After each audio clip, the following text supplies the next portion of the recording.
인사합시다. 하나님만 사랑하고 하나님만 예배합시다. 예레미야 2장 1절로 13절까지 교독합니다. 여호와의 말씀이 내게 임하니라 이르시되 가서 예루살렘의 귀에 외칠지니라. 여호와께서 이와 같이 말씀하시기를 내가 너를 위하여 내 청년의 때의 인애와 내 신혼 때의 사랑을 기억하노니 곧 씨 뿌리지 못하는 땅 그 광야에서 나를 따랐음이니라. 이스라엘은 여호와를 위한 성물 곧 그의 소산 중 첫 열매이니 그를 삼키는 자면 모두 벌을 받아 재앙이 그들에게 닥치리라. 여호와의 말씀이니라.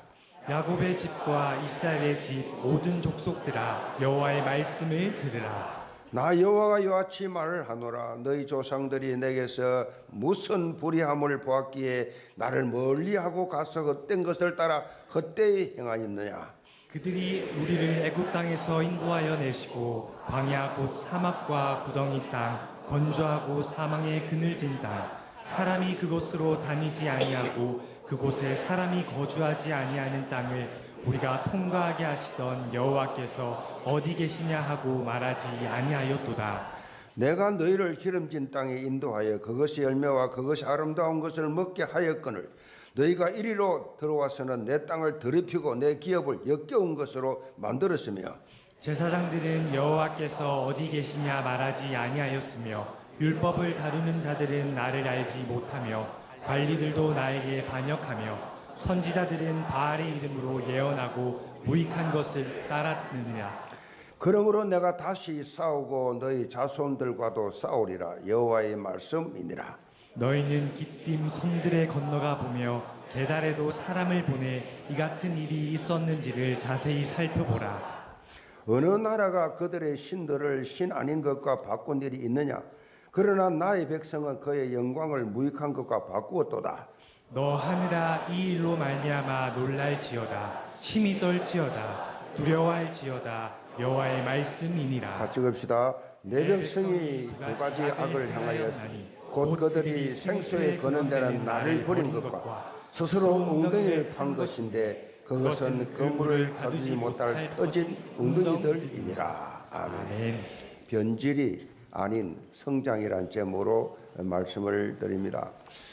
실패는 성공의 어머니라고 그렇게 한 유명한 말이 있습니다. 미국의 발명가 에디슨의 말이죠. 에디슨은 1000가지 넘는 발명품 특허를 받았고 2000가지가 넘는 그런 수많은 발명품을 만들어냈지만은 그 발명품이 한 번도 그렇게 단 한 번에 만들어진 것이 없었습니다. 대부분의 많은 시행착오를 겪고 나서 성공을 한 것들인데 대표적인 발명품 백열전구, 전기, 백열전구. 이 백열전구는 1만 번의 실패 끝에 탄생한 최고의 발명품이지요. 전구를 발명하면서 반복되는 실패를 하면서 에디슨이 이렇게 표현을 했습니다. 나는 실패한 것이 아니다. 전구가 안 되는 1만 가지 방법을 발견했을 뿐이다. 핵심이 무슨 말입니까? 에디슨이 이 반복되는 이 실패를 실패로 보지 않고 성공의 과정으로 보았다. 그 말이죠. 실패지만 실패가 아니고 성공 과정이다. 실패 속에서 절대로 좌절한 것이 아니라 새로운 교훈을 그렇게 얻어내는 이 일에 계속해서 도전을 했고 결국은 다 성공을 하게 된 것입니다. 문제와 사건, 환경과 이 현상을 바라보는 눈이 얼마나 중요한가 하는 것을 보여주는 내용이지요. 고사성어 보면 반면교사라는 말이 있죠. 반면교사. 반면교사라는 뜻은요, 이 극히 나쁜 면만 가르쳐 주는 선생이라는 뜻이죠. 극히 나쁜 것만 가르쳐 주는 선생. 그러니까 따르거나 되풀이해서는 안 되는 나쁜 본보기로서의 사람이나 일을 말하지요.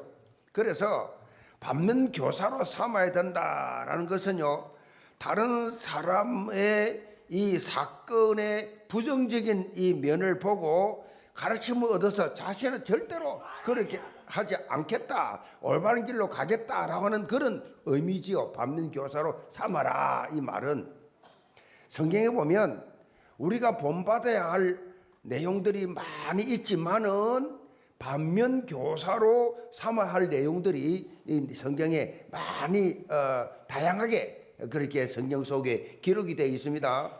어떻게 보면 너무 리얼하고 그 내용들을 다루고 있는 것을 보면서도 어떤 때는 좀 읽기가 민망할 때도 있을 정도로, 그런데 왜 이런 내용들을 성경에 기록해 놨느냐, 그 이유가 뭐냐, 그것은 바로 하나님 앞에 합당한 본보기는 잘 따라가면 되고 잘못된 본보기를 통해서는 영적 교훈을 그렇게 얻어서 똑같은 실수, 똑같은 저주, 똑같은 그런 죄를 반복하지 말아라 라는 반면교사의 의미가 있죠. 그래서 성장하는 생활, 좀 성장하는 생활, 신앙생활을 그래 하기를 바라는 그런 내용들이 많이 기록이 되어 있습니다.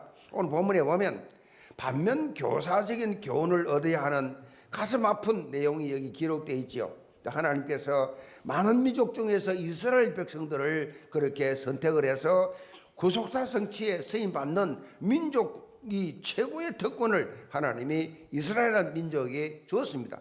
그러나 이스라엘 백성들이 이제 변질이 돼가지고, 선택받은 이스라엘 백성들이 변질이 돼가지고 놀라운 하나님의 이 사랑을 배반하고 말았습니다. 사실 신앙생활 하면서요, 변함없이 지속을 한다, 지속적으로 신앙생활을 계속한다, 참 이게 보통 축복이 아니지요. 대부분은 다 변질되지요. 대부분은 다 변질이 되지요. 그러니까 지속적으로 일심전지속으로 한결같이 처음처럼 수년 수십 년이 지나도 똑같은 마음 가지고 신앙생활 한다, 참 보통 축복이 아닙니다. 영계 모든 성도들 오늘 말씀을 통해서 일평생 변질되지 않고 하나님께서 베풀어 주신 놀라운 사랑을 체험하면서 지속적인 믿음의 성장을 이루어가는 절대 믿음의 사람들 다 되시기를 주님으로 축복합니다. 그럼 첫째로 변질된 이스라엘입니다. 자, 1절로 3절을 다시 봅니다. 여호와의 말씀이 내게 임하니라 이르시되 가서 예루살렘의 귀에 외칠지라. 여호와께서 이와 같이 말씀하시기를 내가 너를 위하여 내 청년 때의 인애와 내 신혼 때의 사랑을 기억하노니 곧 씨 뿌리지 못하는 땅 그 광야에서 나를 따랐음이라. 이스라엘은 여호와를 위한 성물 곧 그의 소산족 천열매이니 그를 삼키는 자면 모두 벌을 받아 재앙이 그들에게 닥치리라. 여호와의 말씀이니라. 하나님께서 과거 이 출애굽 시절에 이거를 좀 이 예레미야를 통해서 이스라엘 백성들에 상기시키면서 하나님과 이스라엘 간에 이 돈독했던 그 신뢰 관계를 회상을 하고 있습니다. 여기 너 청년의 때에 인애와 너 신혼 때의 사랑을 기억하노니 곧 씨 뿌리지 못하는 땅 그 광야에서 나를 따랐음이라.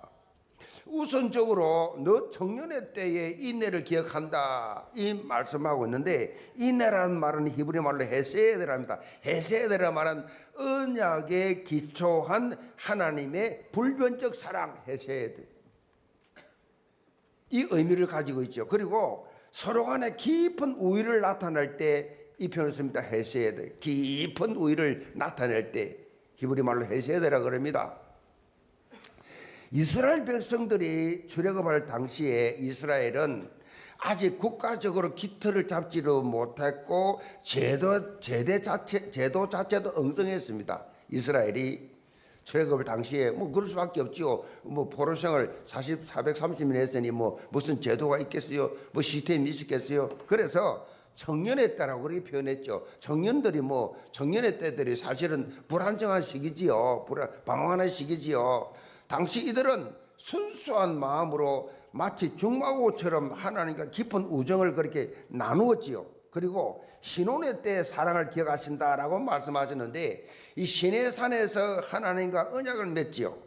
모세 중심으로 시내산에서 하나님과 언약을 맺고 하나님만을 전적으로 사랑할 것을 맹세한 사실을 결혼을 비유해서 표현한 거예요. 결혼을 비유해서. 그때 하나님과 이스라엘은 결혼한 거예요. 결혼한 거로 그렇게 비유했습니다. 그것도 신혼 때처럼 사랑이 주는 뜨거운 그런 관계였다. 비록 때때로는 원망도 불평도 이스라엘이 해가지고 하나님의 속을 태우기도 했지만은 지금처럼 극단적으로까지는 가지는 않았다는 거지요. 광야 시절만큼 그들이 힘들고 어려우니까 하나님을 의지할 때도 없었다. 광야 시절이 좋았다. 그 힘든 시절, 그 광야 시절, 그 40년 광야 시절, 그때 하나님을 가장 많이 의지했고 그 시절이 좋았다고 하나님 말씀하고 있어요. 너희들 그때 영적 상태가 좋았어요. 근데 지금 이제 가나안 들어와서 먹고 살만하니까 오만 짓을 다 하는 겁니다. 3절에는 이스라엘 백성들을 하나님의 소산 중 첫 열매, 다시 말해 여호와를 위한 선물 그랬어요. 이렇게 말씀하고 있어요. 이 이스라엘이 하나님이 첫 열매, 하나님이 받은 선물, 거룩한 백성, 이런 엄청난 의미를 주었어요. 이 첫 열매는 하나님께 바쳐진 것으로 가장 귀한 대상을 나타낼 때 쓰는 용어예요. 가장 귀하다, 첫 열매. 그렇기 때문에 이스라엘 백성이 하나님의 첫 열매로 여겨졌다는 것은 대단한 영광이요, 대단한 감사지요. 하나님의 첫 열매, 최고의 선물. 그리고 이렇게 하나님의 소유가 된 이스라엘 백성들을 공격하는 이방 민족은 반드시 하나님의 징벌을 그렇게 면치 못했다. 그런데 이런 놀라운 축복과 보호를 받던 이스라엘 백성들이 이제는 변질이 되었다. 5절 봅니다.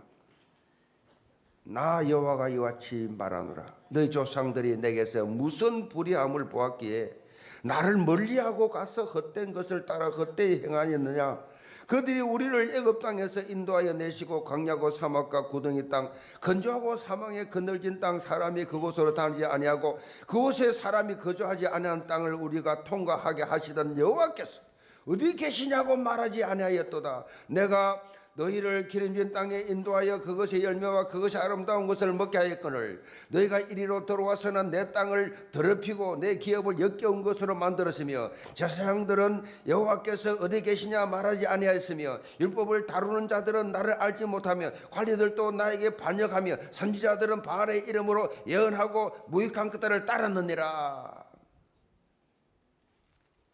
이스라엘 백성들이 헛된 것을 따라서 지금 헛된 행동을 하고 있다. 하나님하고는 비교조차도 할 수 없는 헛된 것을 사랑하기 시작했다. 이 헛된 것이란 말은 히브리 말로 헤벨이라는데, 헤벨이란 말은 전도서에 보면 헛되다고 나올 때 헤벨입니다. 똑같은 단어예요. 본문에서 일순간에 사라지는 허무한 존재인 우상, 이걸 말하고 있습니다. 허무한 존재인 우상, 헤벨 헛되다,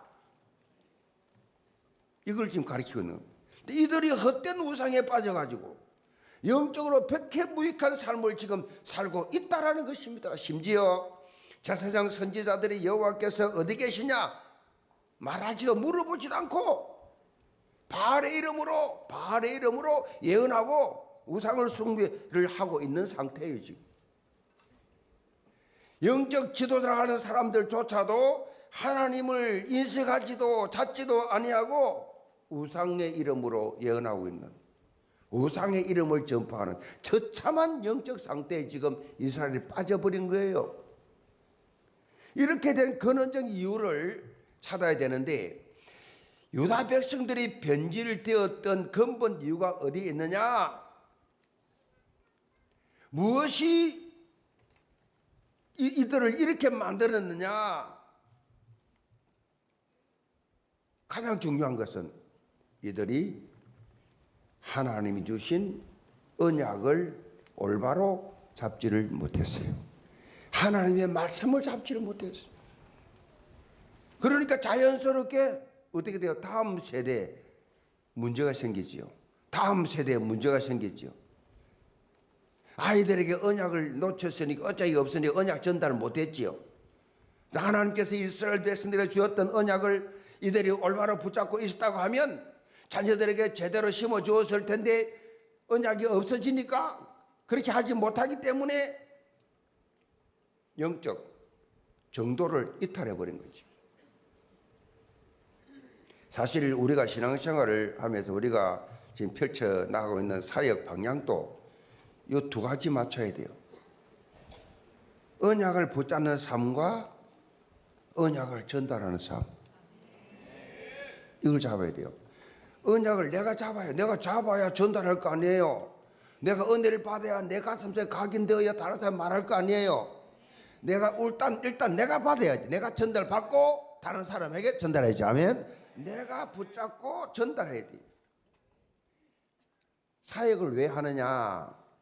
언약을 붙잡는 삶과 언약을 전달하는 삶을 더욱 사실적으로 효과 있도록 할 수 있도록 인도하기 위해서 사역하는 겁니다. 사역 자체가 언약을 붙잡고 이 언약 붙잡은 언약을 전달하기 위해서 사역하는 거예요. 좀 더 구체적으로 말하면 강단 중심의 삶과 현장 중심의 삶을 살도록. 똑같은 말이에요. 강단 중심의 삶과 현장 중심의 삶을 살도록 계속 동기부여해 주는 겁니다. 사랑부 보세요. 지금 주일날 105명 모인답니다. 지금 모이는데 평일날에 훈련 받는 게 한 40명 모인다는데 그렇게 그냥 언약 전달을 평일날부터가 일반 아이들 아니잖아요. 지적 장애잖아요. 그러니까 나이는 20살, 30살, 40살 돼도 이걸 1살, 2살, 3살짜리란 말이에요. 그러니까 이게 뭐 어떻게 해야 돼요? 말을 못 알아듣잖아요. 계속 반복했어.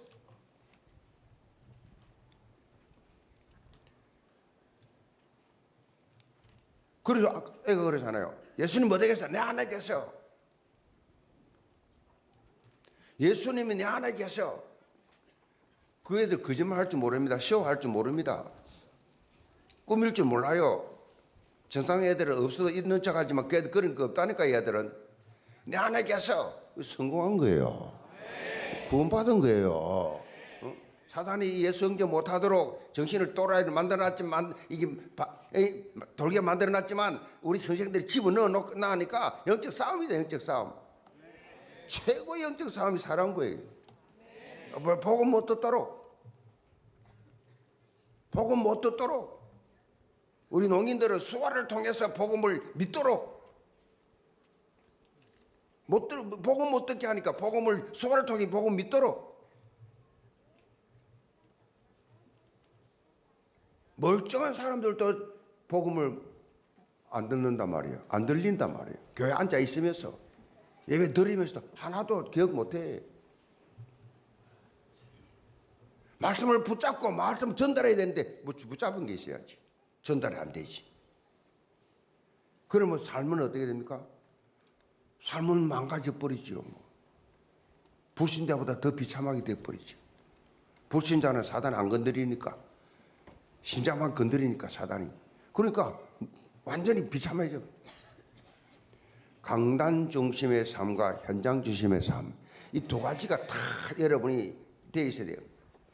우리가 무엇보다도 복음이 체질화되지 못해서 겪는 이 시행착오 얼마나 많았습니까?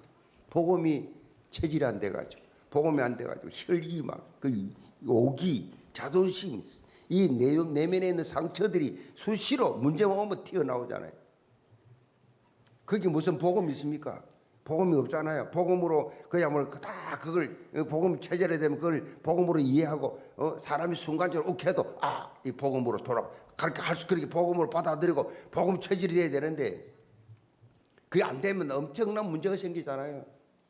엄청난 악영향을 미치잖아요. 그런 시행착오를 많이 겪었잖아요, 우리가. 그러면 다음 세대는 우리 자녀들에게는 완전 복음 체질에서 우리처럼 그런 험한 세상을 안 살도록 만들어줘야지. 아멘. 그 만들어야지, 그렇게 자녀들에게. 참말 복음 누리면서 영이 건강해가지고 절대 상처받지 않고 무슨 말을 해도 어떤 말을 해도 전혀 상처받지 않고 이 건강하지요. 그런 자녀들로 다시 말하면 영적 강골로 키워야죠. 아멘. 영적 강골로 건강하게 키워놔야지. 영적으로 강건하게 키워놔야죠. 전혀 시험 들고 낙심하고 뭐 비교하고 뭐 그런 거 없지요. 우리 후대들에게 미래 인재로 키우는 그런 부모들 되기를 바랍니다. 비행기가요, 이 활주로를 이렇게 이륙을 할 때 촥 가잖아요. 비행기가 이륙할 때 제일 중요한 게 뭐냐? 활주로예요, 활주로. 이 활주로, 이 제대로 활주로가 쫙 정비가 돼 있어야 되지. 이게 이 활주로에 말이지 이게 정리가 잘 안 돼 가지고 활주로 상대 콘크리트 바닥에 돌 조각이라도 하나 있으면 큰 사고 나잖아요. 이 활주로를 보면요 깨끗합니다.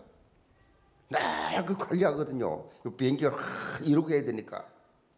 그래서 요즘은 막 이 기계가 좋아가지고요, 이 비행기가 쫙 가면서 그리고 뭐 이런 문제가 있는가 컴퓨터로 다 나온대요.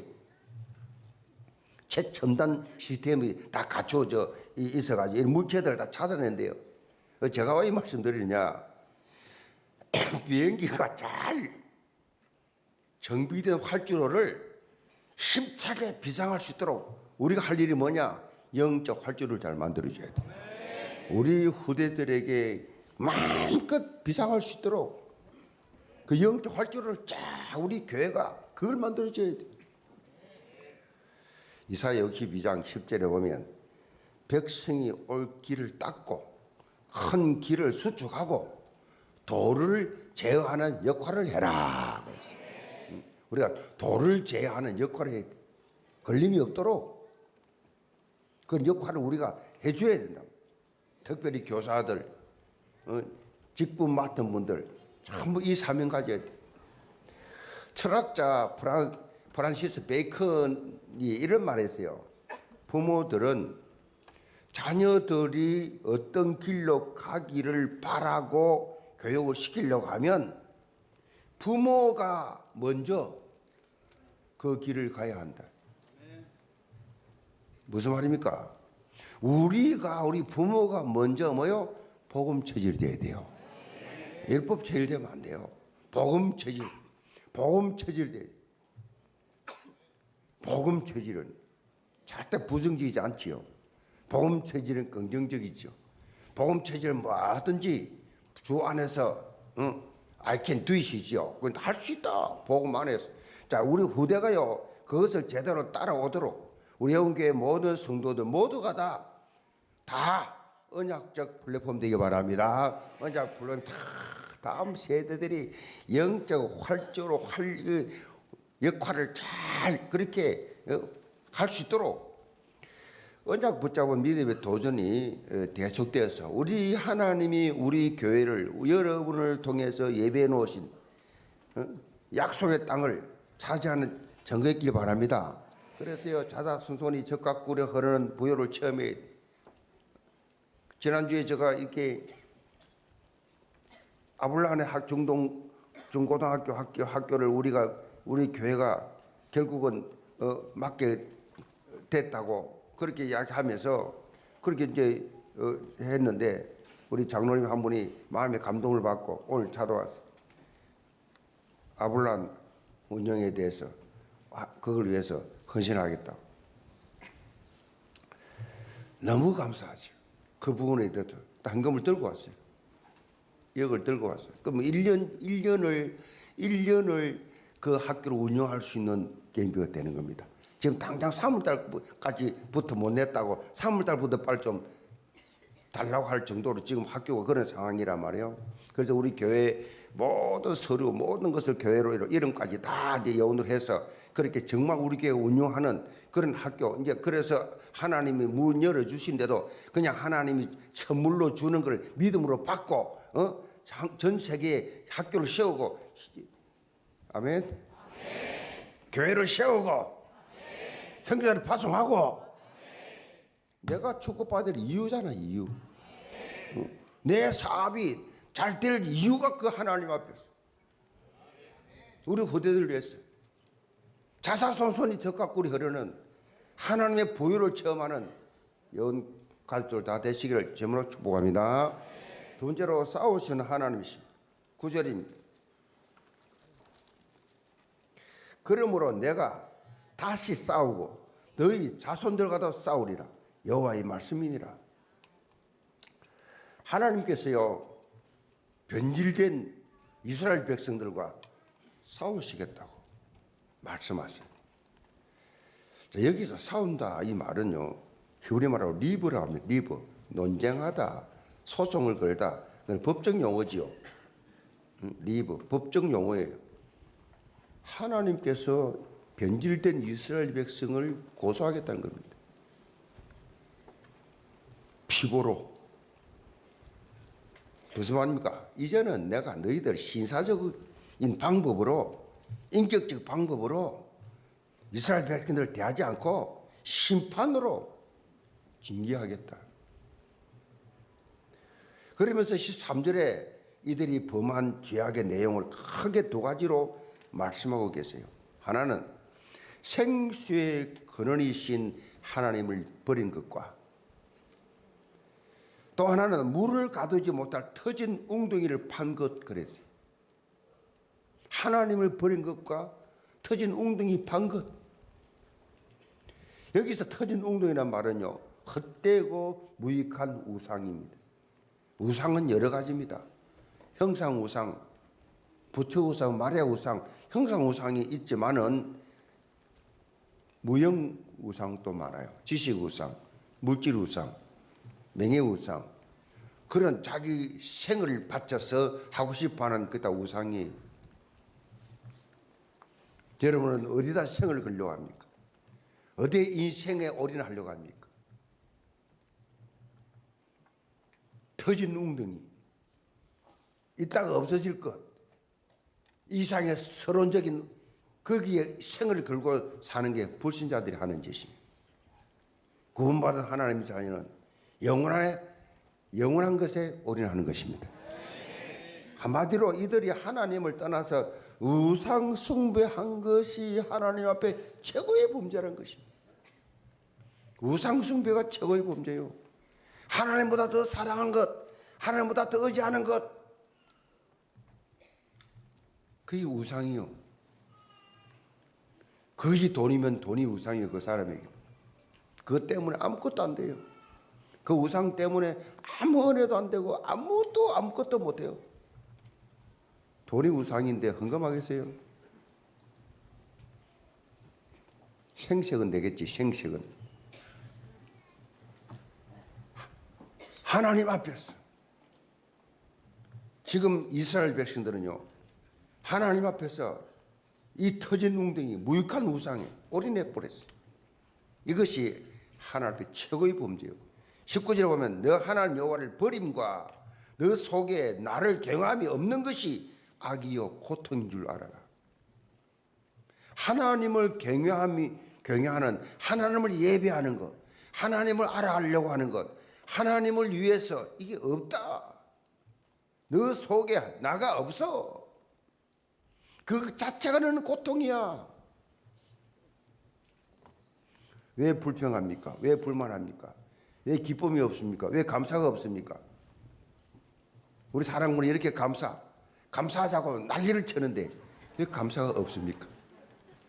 뭐 때문에 없습니까? 이유가 뭡니까? 간단합니다.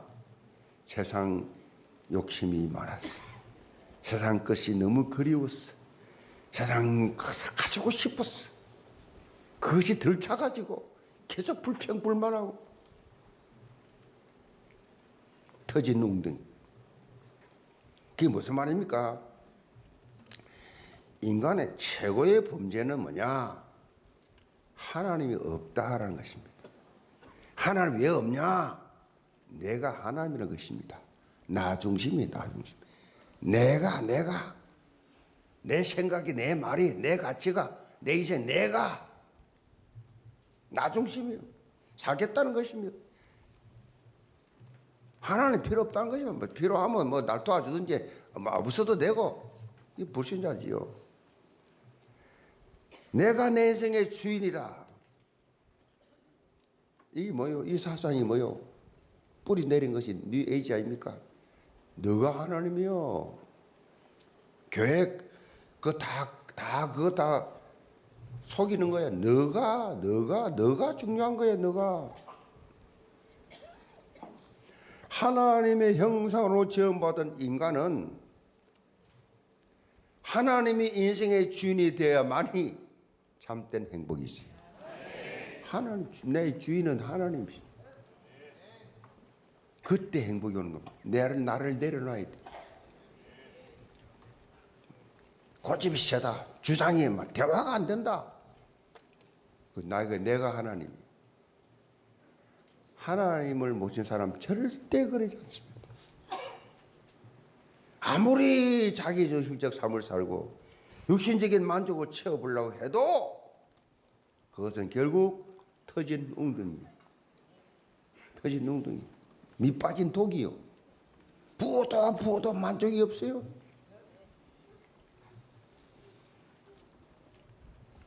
속지 마시기 바랍니다. 사무엘상 2장 3절에 보면 제사장이었던 엘리 집안을 향해서 하나님께서 이렇게 말씀하십니다. 나를 존중히 여기는 자를 내가 존중히 여기고 나를 멸시한 자를 내가 경멸하리라. 하나님을 존중히 여기고 하나님 제일주를 살면 하나님께서 존중히 여겨 주신다. 근데 나를 알기를 아주 무슨 저 비서실장이라 알고 뭐 필요하면 찾고 필요 없으면 찾지도 않고 나를 경멸해. 나를 무시해. 나를 업신여겨. 그럼 나도 너를 업신여겼다는 것입니다. 우리의 삶은 하나님을 최고로 영화롭게 하는 삶을 살아야 돼. 이 사람은 하나님을 최고로 높이는 자구나. 이 가정에 와 보니까 하나님을 최고로 높이네. 그게 냄새가 나. 벌써 이게 막 가정에 막 향기가 나. 야, 하나님 제일주의, 하나님을 예배하고 하나님이 주인이구나. 제가 옛날에 신방을 많이 다니잖아요. 집집마다 하루에 30가정씩 신방을 했거든요. 느껴요. 집집마다 틀려. 집집마다 영적 분위기가 다 틀려. 야, 이 집은 정말 주님이 주인이구나. 이 집은 돈이 주인이구나. 이 집은 자식이 주인이구나. 이 집은 쾌락이 주인이구나.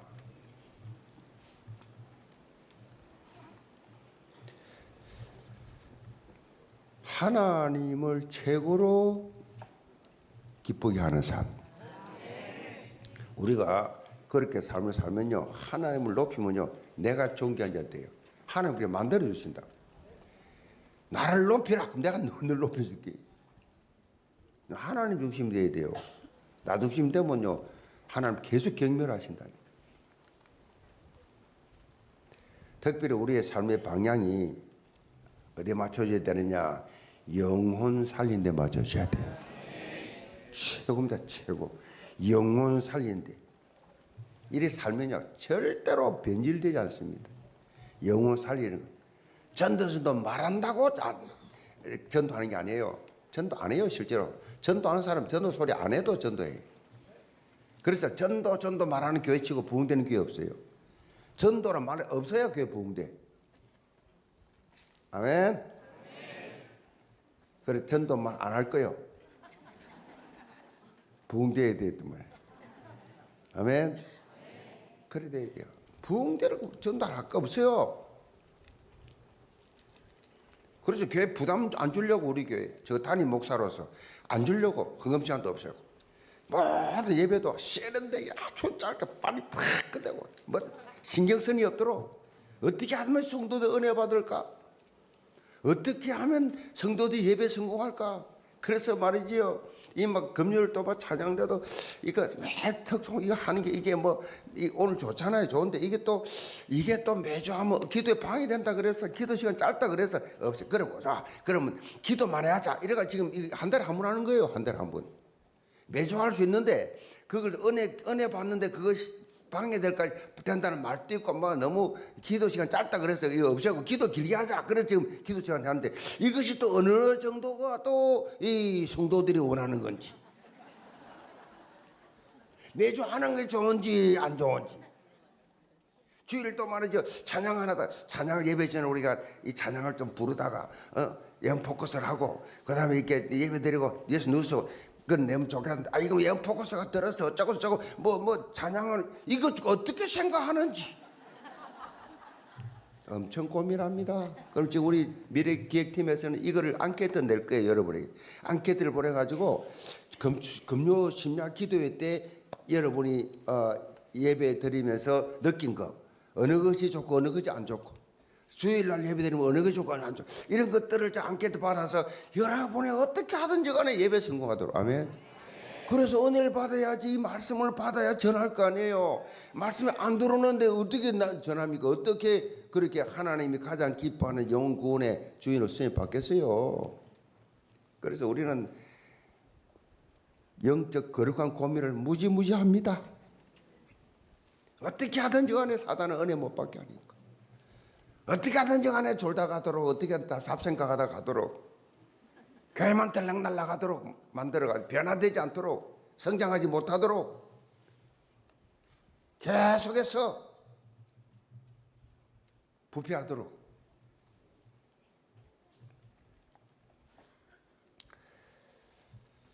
어떻게 하든지 간에 정말 한 영혼이라도 주님께로 인도하는 이 일의 영적인 삶을 살 수 있기 바랍니다. 지난 2주간 경상도 지역에 발생한 산불로 인해 가지고 인명피해, 재산피해 어마어마하게 났는데 너무나 안타까운 정말 그런 상황이었는데 급격하게 갑자기 그렇게 확산되던 산불이 잡혀버렸어.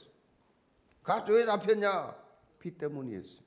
많은 양의 비는 아니었지만은 그 비가 내리면서 주불이 잡혀버렸어. 큰 도움을 줬지요. 작은 비였지만. 저는 이 장면을 보면서 생명의 단비를 부여주는 역할을 우리가 감당해야 되겠다. 생명의 단비를 부여주는. 우리가 현장에 갈급한 영혼들 얼마나 많습니까? 갈급한 영혼들. 지금 우리 청년들이 지금 우리 매주 토요일 나가 막 그냥 막 다민족 현장에 가서 막 수백 명이 나가서 전도를 한다는데 그 갈급한 다민족들, 그 땅끝이잖아요. 그 여러분 주위를 보세요. 갈급한 영혼들.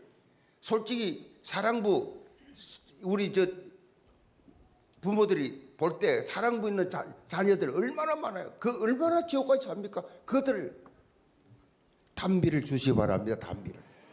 복음의 단비를 살려 여러분처럼 살아서 감사하라고 찬양할 정도로 그렇게 하나님 예배할 수 있을 정도로 건강해져야지. 방에 숨어가지고 가다 놓고 반 죽이고 죽자 살자 자살하고 그렇게 되겠냐고요. 예수가 그리스도라는 생명의 단비를 부어주시기 바랍니다. 살려내야지. 살려낸 역할. 이스라엘이 계속되는 실패 속에 헤맸던 것은요, 자신들만이 선택받은 백성이라는 이 국수주의적 태도, 이방을 향해서 눈을 돌리지 않고 자기들만의 구원받는 이 교만, 이것 때문이었어요.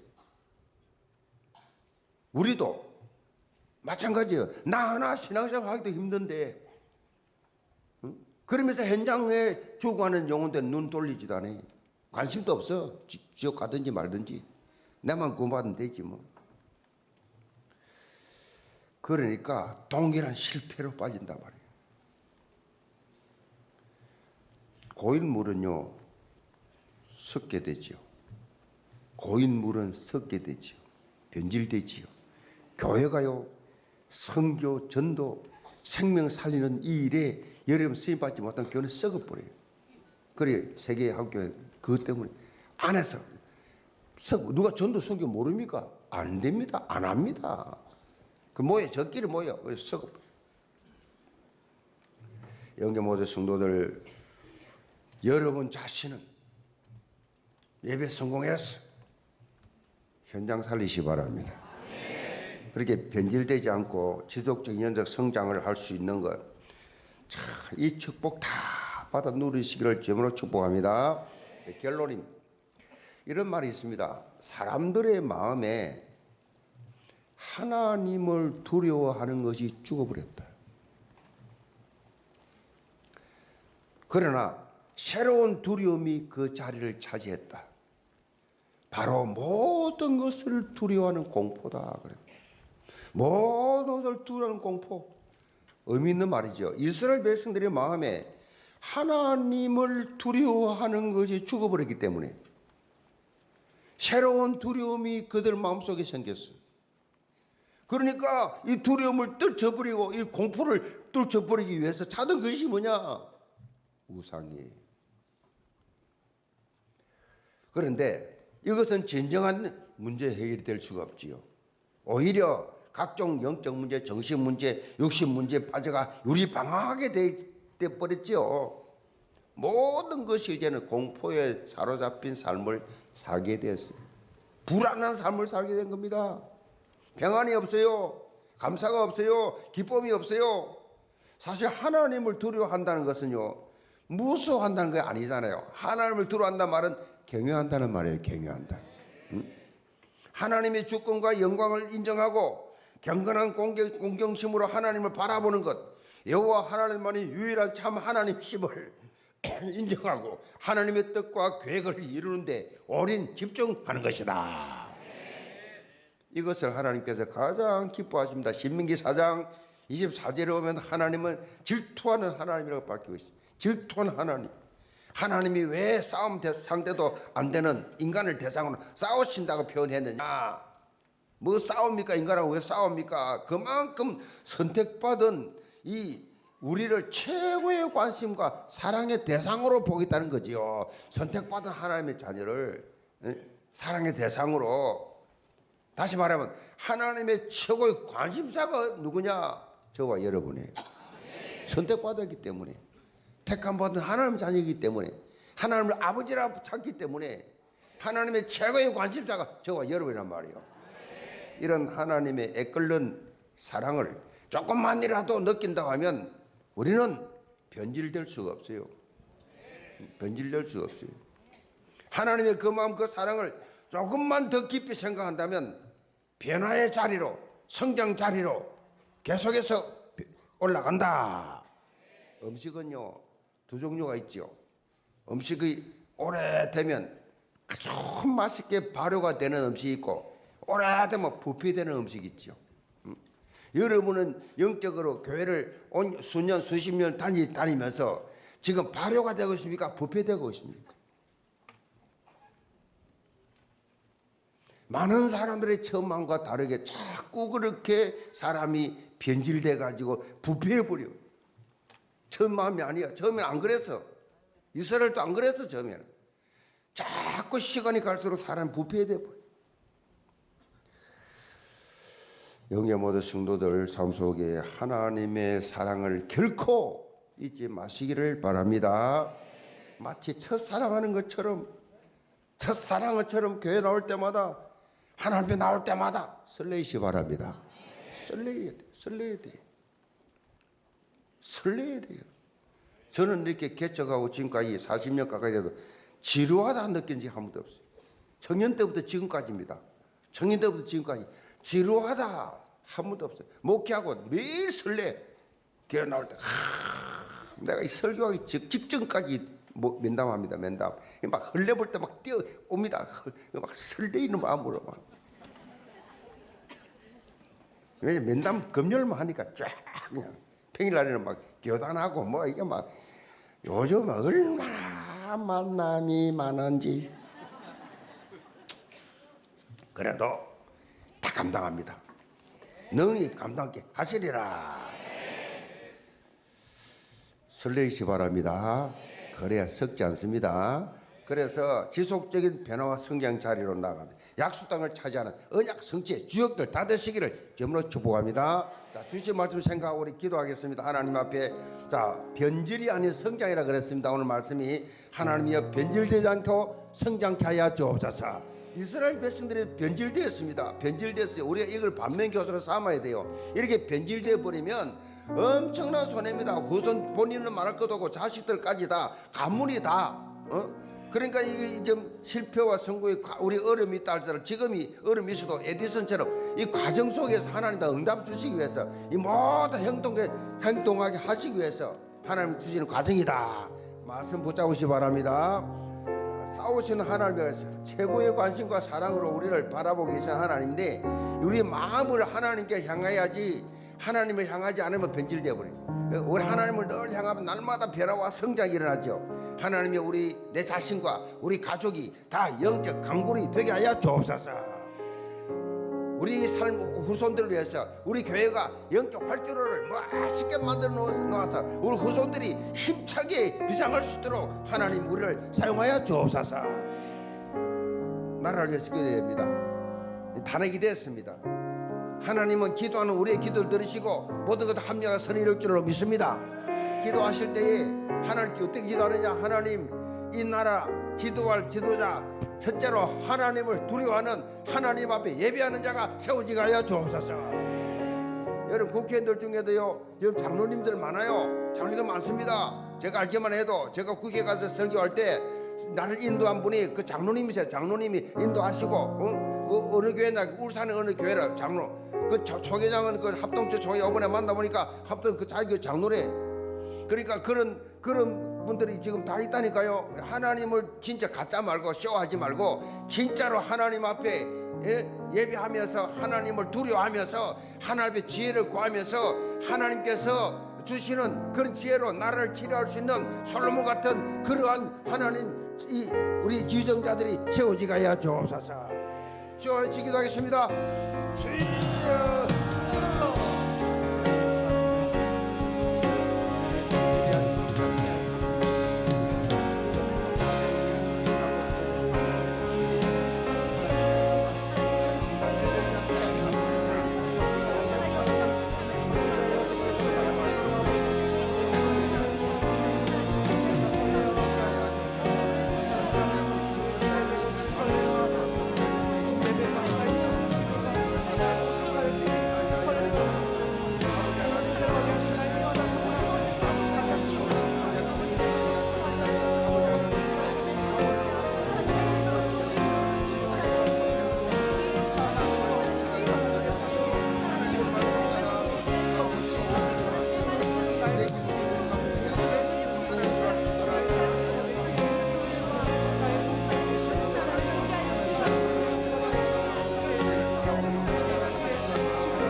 교회를 위해서 기도하겠습니다. 총회 선교주일이 4월 6일에 있는데 총회 사는 모든 교회가 세계 선교를 사명으로 품고 기도하면서 세계 선교 대회를 위해서 앞서 헌신하는 그러한 선교주일이 되도록 세계 선교 대회를 위해서 헌신하는 선교주일이 되도록 우리 교단이 이렇게 참으로 지금 연약한 가운데 있지만은 그래도 세계 선교 대회를 우리에게 중심으로 하게 됩니다. 오시는 선교사님들, 현명하는 선교사님들 이번에 와서 정말로 선교에 불을 붙여주고 또 선교사님들이 큰 힘을 얻고 재충전하는 그런 기회가 되게 하여 주옵소서. 선교주를 기도하시고 두 번째는 사랑 전문교회를 위해서 기도해 주십시오. 오늘 기관 보고를 한 우리 사랑 전문교회 우리 사랑 센터를 통해서 발달장애로 어려움당하는 모든 성도와 가족들이 영원한 하나님의 사랑을 체험해서 우리의 가족들처럼 감사 찬양할 수 있을 만큼 치유되게 하여 주옵소서. 세 번째는 부경 여원교회 설립 감사 예배를 4월 13일 부경 여원교회 이제 지역과 민족 세계 복음화를 쓰임 받는 그런 현장 전도 저자가 세워지는 그런 교회가 되게 하여 주옵소서. 교회 많은데 또 하나 더 할 필요가 뭐 있습니까? 교회 많은데 또 하나 더 경쟁할 이유가 뭐 있어요? 어떻게 하든지 간에 정말 성경적 전도, 성경적 선교, 성경적 기도, 성경적 이 우리의 신앙생활을 무엇인가를 가르치면서 그 이웃의 그 지역에 정말 플랫폼이 되어서 생명살리는 구원의 방조가 되는 부경 여원교회 되게 하여 주옵소서. 외치고 기도하겠습니다.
사성가 539장 함께 우리 부르고 마지막 기도하겠습니다.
개인을 위해서 기도하겠습니다.